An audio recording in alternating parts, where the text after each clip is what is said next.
Dans cette vidéo, je vais vous apprendre à concevoir une pyramide des âges sur MS Excel. Alors, comme vous le voyez, voici les données de base, c'est-à-dire que les informations qui vont nous permettre de créer, de concevoir notre pyramide des âges. Au niveau de la première colonne, nous avons les tranches d'âge. La deuxième colonne, nous avons les effectifs par tranche d'âge concernant les hommes. Et la troisième colonne, les effectifs concernant les femmes. Alors maintenant, vous savez qu'une pyramide des âges, c'est un schéma, un graphique qui se présente sous forme d'un triangle, soit isocèle ou équilatéral, avec une base horizontale. Alors la logique ici, vous devez tracer une médiatrice qui passe par le sommet opposé à la base et qui divise la base en deux parties égales. Alors, du côté gauche de cette division-là, de ces deux parties, la partie de gauche, vous avez les informations sur les hommes et la partie de droite, vous avez les informations sur les femmes. Alors, comment demander à MS Excel de mettre les informations pour les hommes du côté gauche? Parce que ici, ne perdez pas de vue que nous avons toujours un triangle, on l'a dit précédemment, mais tout se présente sous forme d'un repère orthonormé. Alors, du coup, nous allons demander à MS Excel d'attribuer les valeurs négatives aux hommes pour que les informations des hommes se déplacent du côté gauche du repère. Alors, pour cela, nous allons insérer une formule sur MS Excel égale moins cellule des hommes, on valide, et puis on va utiliser l'outil de la recopie pour appliquer les informations partout. Alors ici, nous allons toujours maintenir le nom de la colonne homme. Ensuite, nous allons générer un graphique en bande. Donc, nous sélectionnons les tranches d'âge. Nous maintenons la touche CTRL enfoncée. Ensuite, nous sélectionnons les hommes et les femmes ici. Voilà. Donc ici, on doit se rassurer que autant de lignes sélectionnées, et il y a aussi autant de lignes sélectionnées de part et d'autre. Alors, les premières lignes de données sont les en-têtes de données. Voilà, je ne vous apprends pas comment on élabore les graphiques sur Excel, c'est le principe. Alors, après avoir sélectionné, nous revenons sur l'onglet Insertion, groupe d'éléments graphiques. Nous sélectionnons l'option de bande, des barres, autant pour moi, barre, choisis la première option, voilà, sélectionne. Alors, vous voyez, nous avons ce schéma qui est immédiatement généré. On a déjà l'impression d'avoir notre pyramide des âges, mais ce n'est pas encore tout.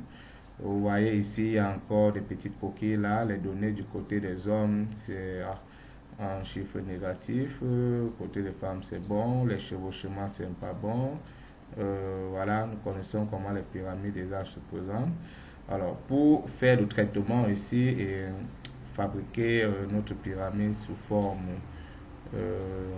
d'une pyramide des âges bonne et due forme, on va faire un clic droit sur le graphique et on va choisir mettre en forme une série de données. Voilà. Alors, quand vous le faites, il y a cette boîte de dialogue qui s'affiche.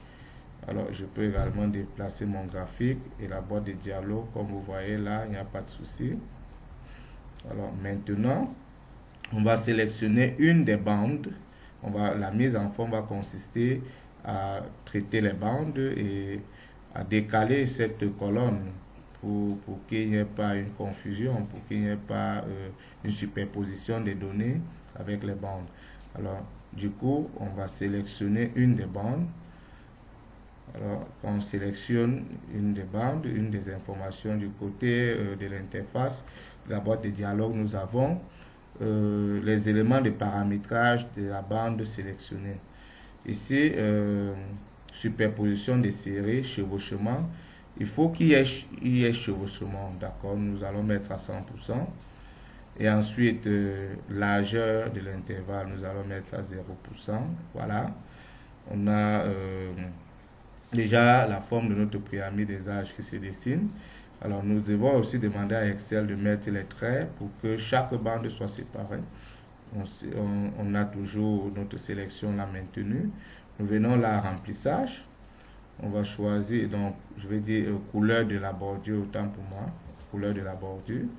Et puis trait plein, on va choisir la couleur noire. Transparence, il ne faut pas que ce soit transparent, c'est pour cette raison que nous sommes à 0%. Nous allons sélectionner la deuxième bande. La deuxième bande, nous revenons la couleur de la bordure, très plein. Ensuite, la bande noire, c'est bon. Vous voyez, c'est OK maintenant. Ensuite, nous sélectionnons dans la barre des tranches d'âge. Voilà. Au fur et à mesure que nous sélectionnons, c'est marqué là, sélectionner. L'interface change automatiquement. On va demander à ce que l'étiquette des axes se place en bas. Voilà, le positionnement, ça marche. Ici, nous avons les chiffres sur les effectifs du côté homme-femme. On va sélectionner également la barre de ces chiffres-là. On revient là, nous allons en nombre. On va choisir nombre ici. Voilà, on va prendre une donnée où il n'y a pas d'éléments négatifs, c'est ça, on va prendre ceci. Alors, pour qu'il n'y ait pas de virgule, vous voyez, quand nous sélectionnons, il y a changement directement là. On va dire que la partie décimale, c'est 0. On va dire avec ça que c'est 0. Et rouge, parce que le type d'information que nous avons choisi met en rouge des données qui étaient négatives. Au lieu de rouge, je garde les mêmes crochets. On va garder le format de notation ici. On change tout simplement l'intérieur. Voilà. On remplace rouge en noir. Voilà, et ensuite on valide, ça marche. Voilà en quelque sorte votre pyramide des âges produite. Voilà, on peut fermer cette interface parce que tout est fait. Voilà, pyramide des âges.